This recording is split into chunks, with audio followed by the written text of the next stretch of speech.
Halo guys, senang sekali bertemu dengan rekan-rekan dalam mata kuliah globalisasi bersama saya Ferdinand Robertua. Rekan-rekan, pasti sudah tidak asing lagi dengan kata dan istilah globalisasi. Globalisasi telah diperdebatkan, didiskusikan, dan bahkan sudah menjadi kebijakan bagi berbagai organisasi dan institusi. Nah, sekarang sebagai akademisi hubungan internasional, bagaimana kita mempelajari dan membahas globalisasi? Penasaran? Yuk kita bahas globalisasi, sebuah tinjauan sejarah.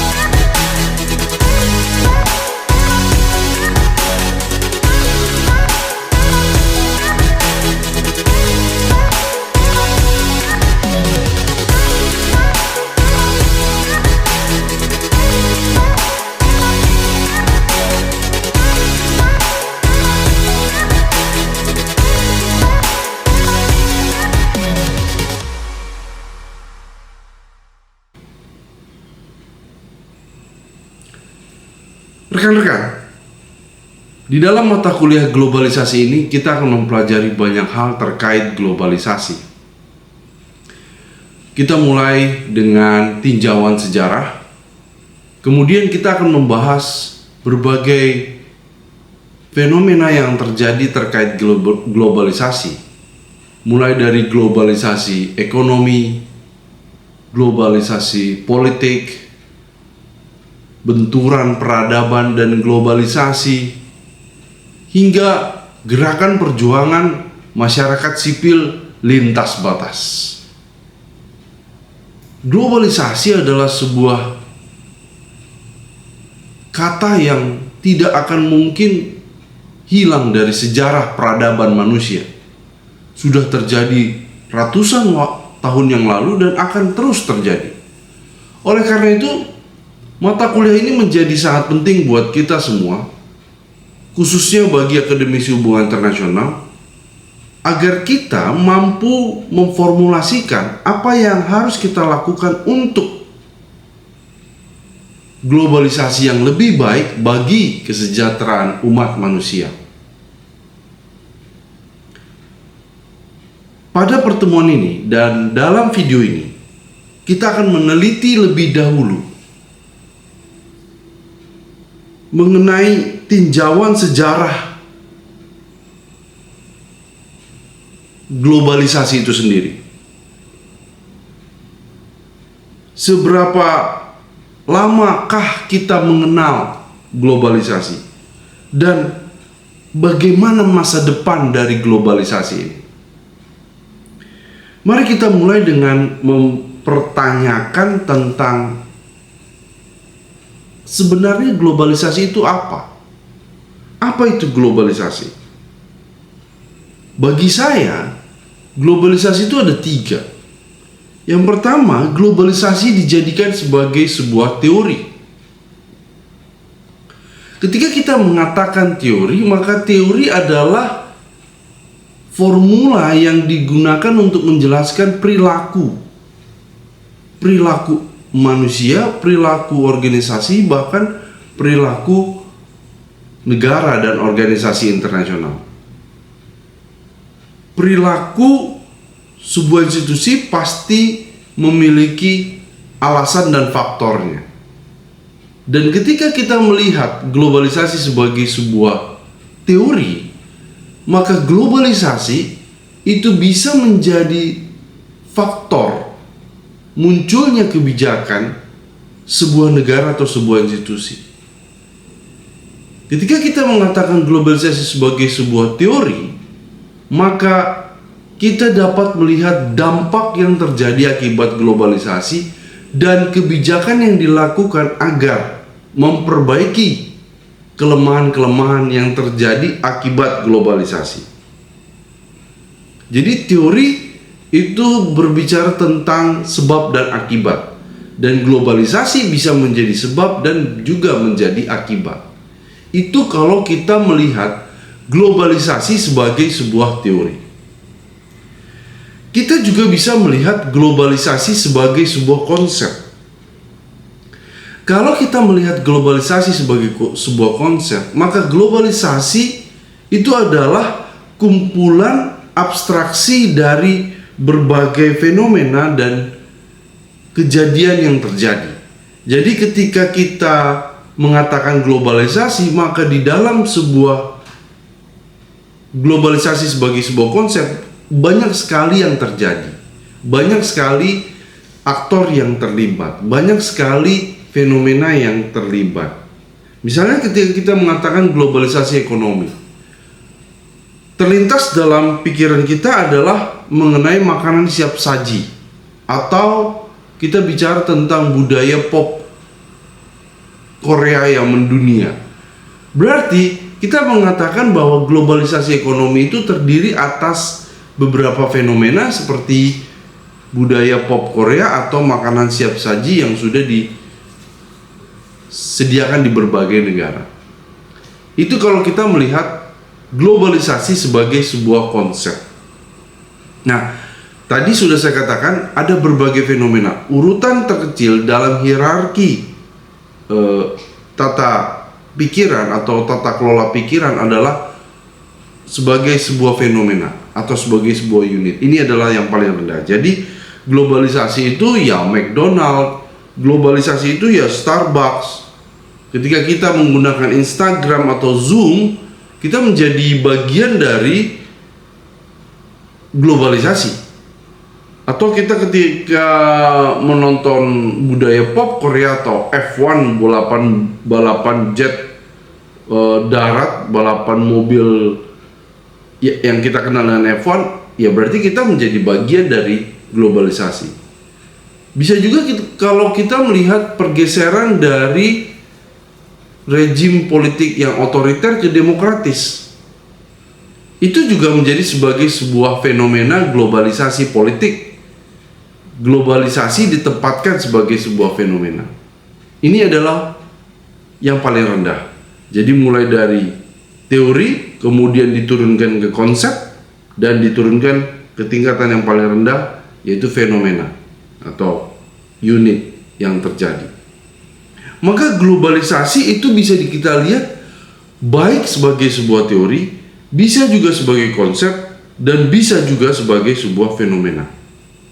Artinya teman-teman bahwa globalisasi ini adalah sebuah kajian yang luar biasa luas sebenarnya. Kalau kita melihat dari teori saja, itu sudah begitu banyak teori yang bisa digunakan untuk menjelaskan perilaku negara dan perusahaan terkait globalisasi. Belum lagi kalau kita membahas globalisasi dari konsepnya. Bagaimana kita mengklasifikasikan dan mengkategorikan barang-barang dan jasa yang kita lihat ke dalam konsep globalisasi. Entah itu globalisasi politik, ekonomi, budaya, dan lain sebagainya. Itu juga menjadi sebuah bidang yang sangat luas. Oleh karena itu, globalisasi menjadi sangat penting. Dan banyak sekali lembaga-lembaga penelitian yang menitik beratkan pada globalisasi sebagai pusat kajian dan pusat risetnya. Dan sangat cocok, sangat relevan bagi kita para akademisi, khususnya dari program studi hubungan internasional Universitas Kristen Indonesia, membahas tentang globalisasi. Karena memang kajiannya sangat luas dan sangat relevan dengan hubungan internasional. Globalisasi dilihat sebagai sebuah teori, konsep, dan fenomena.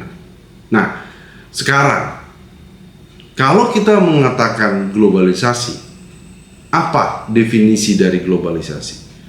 Saya mengambil definisi dari Jan Art Scholte, seorang akademisi hubungan internasional yang sudah menulis banyak jurnal dan buku. Dia menulis buku Globalizations: A Critical Introduction. Kebetulan Scholte pernah juga menjadi narasumber dalam sebuah kelas yang saya hadiri, dan beliau sangat semangat sekali menjelaskan dan mendeskripsikan tentang globalisasi. Dalam bukunya Globalization: A Critical Introduction, Scholte mengatakan bahwa globalisasi adalah reconfiguration of social geography marked by the growth of transplanetary and supraterritorial connection between people. Saya ulangi ya. Globalisasi menurut Scholte adalah reconfiguration of social geography marked by the growth of transplanetary and supraterritorial connections between people. Ada 3 penekanan yang ada di dalam definisi Scholte. Yang pertama, globalisasi tidak hanya terkait perubahan fisik, tetapi juga tata kelola identitas, pengetahuan, dan budaya. Dikatakan di sana, di dalam definisinya, reconfiguration of social geography. Di sini geografinya itu tidak sekedar geografi fisik berupa teritori yang kita lihat dalam bentuk tanah, pohon, sungai, atau laut. Tapi di sini yang ditulis oleh Scholte adalah social geography. Ketika kita berbicara mengenai negara, berbicara mengenai organisasi internasional, masyarakat adat, itulah yang dimaksud dengan social geography. Jadi globalisasi itu melakukan atau terjadi rekonfigurasi dari social geography. Maka ada, kalau kita katakan rekonfigurasi sebagai sebuah perubahan, maka globalisasi merubah tata kelola, identitas, pengetahuan, dan budaya. Itulah penekanan yang pertama yang terkandung dalam definisi globalisasi menurut Scholte. Yang kedua adalah pertumbuhan identitas berbasis nir-negara dan nir-rasionalitas. Di sini di dalam definisinya dikatakan growth of transplanetary and supraterritorial connections. Maka kita bicara tentang hubungan yang tidak terkotak-kotakan dengan teritori negara. Suprateritorial. Satu. Yang kedua, kita tidak bicara mengenai pembatasan fisik, ya. Identitasnya menjadi lebih nir negara dan nir rasionalitas. Apa yang dimaksud dengan nir rasionalitas? Ketika kita berbicara nir rasionalitas, maka kita berbicara mengenai bagaimana banyak identitas-identitas baru yang diciptakan untuk memenuhi keingintahuan dan fantasi dari manusia. Hal tersebut mungkin tidak kita lihat sebelum terjadi globalisasi. Tetapi setelah terjadi globalisasi, khususnya pertumbuhan media sosial dan kecepatan teknologi komunikasi dan informasi, maka fantasi yang sebelumnya sangat sulit diwujudkan menjadi mungkin dan bahkan menjadi sesuatu yang lumrah. Ini yang disebut dengan the growth of transplanetary and supraterritorial connection between people. Ini adalah penekanan yang kedua. Yang ketiga, menurut Scholte, globalisasi itu tidak akan pernah punya satu definisi atau satu persepsi. Karena bagi Scholte, globalisasi adalah essentially contested. Secara esensi akan selalu diperdebatkan. Secara esensi akan selalu diperdebatkan. Baik diperdebatkan definisinya, diperdebatkan dampaknya, kecakupan bidangnya, dan lain sebagainya akan selalu diperdebatkan. Essentially contested concept atau essentially contested theory. Ini adalah globalisasi menurut Scholte. Menarik ya. Jadi ketika kita melihat dari definisinya saja, ternyata globalisasi itu sangat luas ya, dan tidak seperti yang kita bayangkan bahwa globalisasi itu hanya sesuatu yang terkait fisik atau materi yang kita lihat. Tidak, bahwa globalisasi itu juga terkait apa yang ada di dalam pikiran kita, konstruksi fantasi pemikiran manusia yang nantinya akan diterjemahkan dalam produk atau jasa yang kita lihat. Rekan-rekan, dalam melihat globalisasi ini, tadi sudah saya sampaikan bahwa globalisasi akan selalu dan terus diperdebatkan. Setuju ya? Nah, ketika kita melihat perdebatan yang terus-menerus terjadi dalam puluhan tahun terakhir terkait globalisasi, Scholte itu mengkategorisasikan 4 bentuk reaksi terhadap globalisasi. Ada 4 menurut Scholte. Yang pertama adalah kaum atau pihak-pihak yang dikategorisasikan sebagai neoliberalisme. Dalam kategori ini, dalam kategori neoliberalisme, maka globalisasi itu dilihat sebagai sebuah gerakan yang mendukung terjadinya deregulasi, privatisasi, perdagangan bebas. Sifatnya adalah fokus pada perdagangan dan ekonomi yang tanpa batas. Ini masuk dalam kategori yang bicara tentang neoliberalisme. Ya, ini saya kira sudah banyak sekali yang kita lihat yang menjadi pendukung perdagangan bebas, deregulasi itu sudah banyak, dan kebijakan negara pun sudah banyak yang merefleksikan neoliberalisme. Oke, ini sudah biasa. Nah, yang kedua, penolakan. Berarti ada kategori penolakan. Jadi kalau tadi kategori neoliberalisme, yang kedua, reaksi terhadap globalisasi adalah penolakan. Artinya, masyarakat tidak ingin berubah dan mau mempertahankan budayanya. Bahkan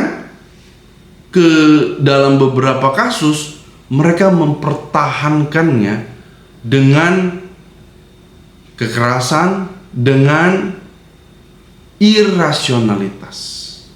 Ini berat nih guys. Ya, ketika kita bicara penolakan yang sudah ke level radikal. Tapi ini ada rekan-rekan. Jadi kategori yang bereaksi terhadap globalisasi yang penolakan ini banyak. Misalnya di Eropa itu banyak partai sayap kanan, atau kembalinya pemahaman atau cara berpikir ultranasionalisme seperti Nazi yang kita pernah dulu lihat di Perang Dunia Pertama menuju Perang Dunia Kedua. Jadi kalau tadi ada neoliberalisme, maka ini adalah kelompok yang menolak terhadap globalisasi. Nah, yang ketiga, kalau tadi penolakan radikal, maka kelompok ketiga menurut Scholte, reaksinya terhadap globalisasi adalah reformasi. Jadi globalisasi itu tidak akan bisa dicegah, tidak akan bisa dilawan, tidak akan bisa berjalan mundur. Dia akan terus maju. Cuma manusia bisa mereformasi bagaimana globalisasi itu dijalankan. Nah, agar ketika terjadi reformasi dihasilkan lebih banyak, jauh lebih banyak manfaat daripada kerugian terkait globalisasi. Ini sepertinya mewakili banyak orang dan banyak institusi bahwa globalisasi itu harusnya direformasi. Nanti kita akan bahas secara detail di globalisasi ekonomi. Ada banyak orang-orang, profesor, akademisi yang memfokuskan penelitiannya untuk mereformasi globalisasi. Nah, ini yang terakhir, kelompok keempat yang bereaksi terhadap globalisasi adalah transformasi. Ini revolusioner, artinya mengubah tata cara kehidupan manusia. Kalau kita sudah lihat Bitcoin, kita sudah lihat metaverse, kira-kira seperti itu. Jadi transformasi yang hampir 180 derajat, rekan-rekan. 180 derajat perubahannya. Ya, mulai dari yang kita tidak pakai kertas sampai ke manusia yang mampu melintasi benua ke benua hanya dalam hitungan setengah jam atau 1 jam. Itulah transformasi, rekan-rekan. Perubahannya revolusioner menuju dunia baru. Nah, jadi silakan kita menempatkan cara berpikir kita di dalam keempat kontinum globalisasi tadi, keempat kategori globalisasi. Apakah saya dan rekan-rekan termasuk yang pro globalisasi ekonomi, itu berarti kita masuk neoliberalisme, atau kita yang menolak, atau ini yang mayoritas pasti yang lebih banyak untuk mereformasi, dan ada kemungkinan juga menjadi bagian yang mentransformasi secara menyeluruh, holistik, perubahan hidup manusia. Itu cara atau respon manusia terhadap globalisasi. Nah, tetapi teman-teman, setelah kita telusuri, globalisasi itu tidak terjadi tiba-tiba dan dalam waktu yang dekat, tidak. Tapi ternyata setelah kita lihat, globalisasi itu telah terjadi sejak abad ke-17 dan 18. Ya. Ini sudah jauh sekali. Ternyata ada peradaban Tiongkok yang terkenal dengan Tianxia, atau peradaban Yunani kita kenal dengan kata Okumene, atau peradaban Islam, ya, the Ummah, yang sudah pernah terjadi dan sudah pernah kita lihat, ya, bentuk peradabannya. Nah, kalau kita maju lebih ke depan, kalau itu jauh sekali ya sebelum terbentuknya negara bangsa, maka ada yang namanya VOC. Nah, ini khusus bagi orang Indonesia pasti sudah tahu sekali ya, VOC itu ya, Verenigde Ondische Company. Ya. Ini adalah perusahaan yang diciptakan oleh kerajaan Belanda untuk berdagang dan berubah menjadi lembaga atau perusahaan yang melakukan kolonialisasi ke banyak negara, gitu. Jadi globalisasi ekonomi yang kita lihat hari ini itu bukan terjadi di hari ini aja, tapi ternyata di abad ke-17 dan ke-18 itu kita sudah punya bukti bahwa sudah ada globalisasi. Kalau kita lihat kapal VOC atau bukti-bukti bagaimana Belanda itu untung banget dengan perdagangan di Indonesia, itu adalah bukti dari globalisasi ekonomi. Nah, kalau globalisasi politik bagaimana, Pak? Apakah sudah pernah terjadi juga? Sudah pernah, rekan-rekan. Jadi di tahun 1756 dan sampai 63 itu pernah terjadi perang The Seven Years War, yang juga melakukan atau terjadinya globalisasi politik saat itu. Ya. Jadi kita lihat, rekan-rekan, jauh sekali kehidupan umat manusia telah sebenarnya sudah terbiasa dengan globalisasi. Nah, cuma kalau kita terlalu jauh ke belakang, itu perbedaannya agak sedikit mencolok ya dengan apa yang kita rasakan hari ini, globalisasi hari ini. Nah, ketika kita berbicara hari ini, maka kita berbicara mengenai teknologi-teknologi yang kita nikmati dan kita lihat perkembangannya luar biasa. Misalnya kereta uap, rekan-rekan, kereta uap. Tanpa ada kereta uap, kita tidak mungkin punya sebuah revolusi industri. Ingat ya teman-teman, bahwa Eropa itu berubah jauh lebih maju ketika ada penemuan kereta uap, penemuan pembangkit listrik menggunakan batu bara. Ya, jadi itu adalah revolusi industri yang menjadi salah satu bagian dalam bukti globalisasi. Nah, globalisasi itu tidak hanya sesuatu yang terkait dengan keuntungan atau bicara mengenai non-violence, bukan. Ternyata globalisasi itu juga bicara tentang perang, rekan-rekan. Jadi perang dunia pertama, perang dunia kedua itu juga menjadi bagian dari globalisasi, bahkan termasuk ke perang dingin. Kenapa perang dunia pertama, kedua, dan perang dingin menjadi bagian dari globalisasi? Ingat, dampaknya itu yang bukan hanya pada satu negara tapi meluas ke berbagai negara tanpa melihat lagi teritori yang kita miliki. Ini adalah keberhasilan dan manfaat yang kita terima dari revolusi industri. Ya, dan perang ya, dan perang juga menjadi bukti bahwa perang itu sebenarnya bagian dari globalisasi. Kenapa? Dampak dari perang itu luar biasa, kemana-mana. Jadi dari situlah kita melihat bahwa perang itu sebenarnya juga menjadi bagian dari globalisasi. Nah, kalau hari ini pasti teman-teman akan lebih kenal globalisasi yang terkait dengan deregulasi, digitalisasi, privatisasi. Ini kenapa? Kenapa lebih dekat dengan kita? Karena memang kita juga menjadi pribadi-pribadi yang menggunakan atau menikmati manfaat dari digitalisasi, deregulasi, privatisasi, open border ya. Perdagangan ekspor impor jauh lebih mudah per hari ini karena kebijakan negara melepas sebagian kecil wewenang dan otoritasnya dalam perdagangan internasional, rekan-rekan. Nah, jadi ketika kita berbicara deregulasi, privatisasi, open border, digitalisasi, ya ini sebenarnya teknologi yang kita nikmati hari ini dan juga berdampak gitu ya.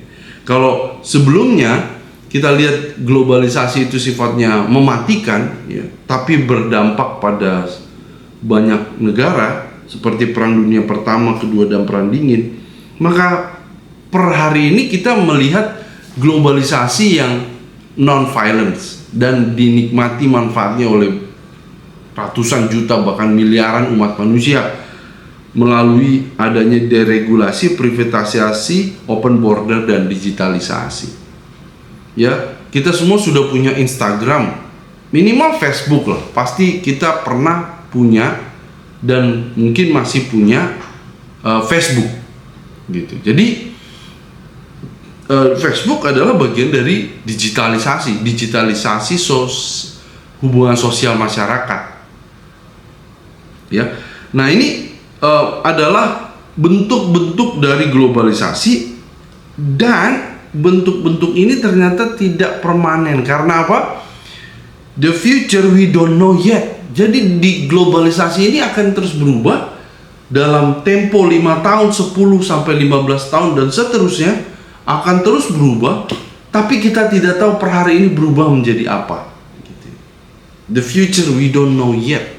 Kalau kita ambil contoh mata uang digital seperti Bitcoin, ya, apakah mungkin Bitcoin akan menggantikan mata uang negara atau mata uang kertas? Kalau kita jawab hari ini, masih ada yang mungkin menjawab mungkin, masih ada yang menjawab tidak mungkin. Kenapa masih ada yang mengatakan tidak mungkin? Karena tidak semua orang bisa mengakses aplikasi Bitcoin. Tidak semua orang memahami bagaimana perdagangan Bitcoin. Mungkin lebih banyak orang lebih mengerti perdagangan saham dibandingkan perdagangan Bitcoin. Tetapi ada kemungkinan Bitcoin akan menjadi mata uang digital, di mana negara mulai mengkonversikan mata uang negaranya ke Bitcoin. Nah, ini kalau terjadi seperti ini akan luar biasa. Kenapa? Karena kita masuk ke transformasi. Ada tatanan dunia baru yang mata uangnya itu tidak lagi berbeda-beda, tetapi satu mata uang dan basisnya digital. Gitu. Jadi inilah rekan-rekan, kita bisa melihat bahwa banyak sekali yang kita masih belum tahu globalisasi ini seperti apa 10 tahun yang akan datang. Tapi sesuatu yang pasti kita tahu adalah pasti akan berubah. Nah, ini sesuatu yang harus dicatat baik-baik, khususnya bagi rekan-rekan yang sudah bekerja atau memiliki bisnis gitu ya. Bahwa kenyataan yang pasti adalah perubahan. Kenyataan yang pasti adalah perubahan. Jadi perubahan itu pasti akan terjadi. Nah, tinggal sekarang perubahan ini bisakah kita jadikan jadi perubahan yang positif atau justru jadi beban buat kita? Nah, ini harusnya kita semua yang ada di dalam mata kuliah globalisasi ini dapat mengubah ya perubahan-perubahan itu menjadi sesuatu yang bermanfaat buat kita. Termasuk globalisasi ini. Jadi apapun nanti globalisasi ini akan menjadi apa, kita harus menjadi yang terdepan di dalam memanfaatkan globalisasi yang akan terjadi dalam rentang waktu yang sangat lama untuk ke depan. Kira-kira begitu rekan-rekan pembahasan kita terkait definisi kontinum, sejarah globalisasi, dan kemungkinan-kemungkinan apa yang terjadi ke depan. Jadi sekali lagi saya ulang rekan-rekan bahwa globalisasi itu bisa dilihat sebagai teori, konsep, dan fenomena. Dan globalisasi yang kita pakai adalah globalisasi definisi dari Jan Art Scholte. Silakan teman-teman nanti akses LMS-nya, nanti kita akan sampaikan linknya di mana teman-teman bisa membaca buku dari Jan Art Scholte. Jadi globalisasi kita lihat sebagai sebuah teori, bisa juga sebagai konsep, bisa juga sebagai fenomena. Kemudian definisi globalisasi yang kita pakai adalah Scholte, dan catatannya satu teman-teman, bahwa globalisasi adalah essentially contested concept atau essentially contested theory gitu ya. Itu adalah globalisasi menurut Scholte. Dan lebih lengkap lagi, ternyata Scholte juga menawarkan mapping, pemetaan, bahwa ada pihak-pihak yang lebih fokus globalisasinya diarahkan pada globalisasi, deregulasi, dan privatisasi.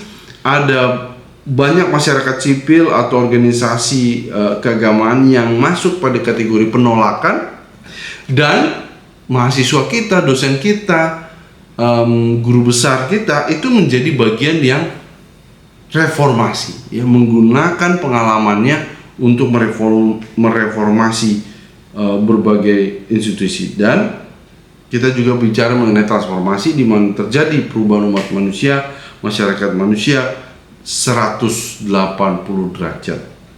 Dan kita juga melihat globalisasi tidak hanya 10 tahun yang lalu, tapi kita lihat 200 tahun yang lalu ya. Ternyata globalisasi sudah ada, sudah pernah dijalankan dalam bentuk perang The 7 Years War of 1756 to 1763. Demikian rekan-rekan pembahasan kita terkait globalisasi, definisi globalisasi, kemudian penekanan-penekanan yang ada di dalam globalisasi, dan juga kontinum globalisasi. Di manakah kita akan ditempatkan dalam pembahasan terkait globalisasi ini? Gitu rekan-rekan. Jadi untuk pertemuan perdana kita ini, kita masih fokus pada definisi dan meyakinkan rekan-rekan bahwa globalisasi adalah mata kuliah yang sangat menarik dan sangat penting. Dan rekan-rekan, untuk memperdalam pembahasan kita terkait globalisasi, maka ada 4 pertanyaan yang kita bisa gunakan untuk memperdalam tinjauan sejarah tentang globalisasi. Pertama adalah, mengapa globalisasi dijadikan sebagai essentially contested concept atau teori? Ya, tadi sudah kita bahas mengapa globalisasi itu menjadi sebuah essentially contested concept menurut Scholte. Yang kedua, bagaimana perbedaan perspektif antara reformasi dan transformasi dalam kontinum globalisasi. Ya, kalau kita bicara kontinum globalisasi itu ada 4 ya. 2 diantaranya adalah reformasi dan transformasi. Maka perbedaannya apa di antara reformasi dan transformasi? Dan yang ketiga, ada satu studi kasus yang sangat menarik, yaitu metaverse. Ya, metaverse sebuah pengembangan fantasi manusia, bahwa manusia memiliki ruang yang dapat dirasakan oleh panca indera kita, dan ruang itu kita namakan sebagai metaverse. Nah, perspektif rekan-rekan apa terhadap metaverse? Bagaimana perspektif saudara dan rekan-rekan semua terhadap metaverse? Itulah 3 pertanyaan yang kita bisa gunakan untuk membahas terkait globalisasi, definisi, tinjauan sejarahnya, dan kontinum globalisasi. Seru kan? Memang sangat seru. Jadi globalisasi ini memang seru banget, menarik sekali untuk dibahas, dan ke depan kita akan melihat fenomena-fenomena globalisasi seperti globalisasi ekonomi, kemudian globalisasi dan ilmu pengetahuan, sampai kita bicara mengenai globalisasi dan benturan peradaban. Rekan-rekan, terima kasih atas atensi dan kerjasamanya dalam video ini. Dan kalau teman-teman sudah punya LMS, silahkan pakai LMS-nya untuk menjawab 3 pertanyaan tadi. Akhir kata, saya mengucapkan terima kasih buat rekan-rekan semua yang boleh hadir dalam pertemuan dan Zoom ini. Kalau ada pertanyaan, silahkan sampaikan di comment box di bawah ini. Dan jangan lupa ya, like and subscribe.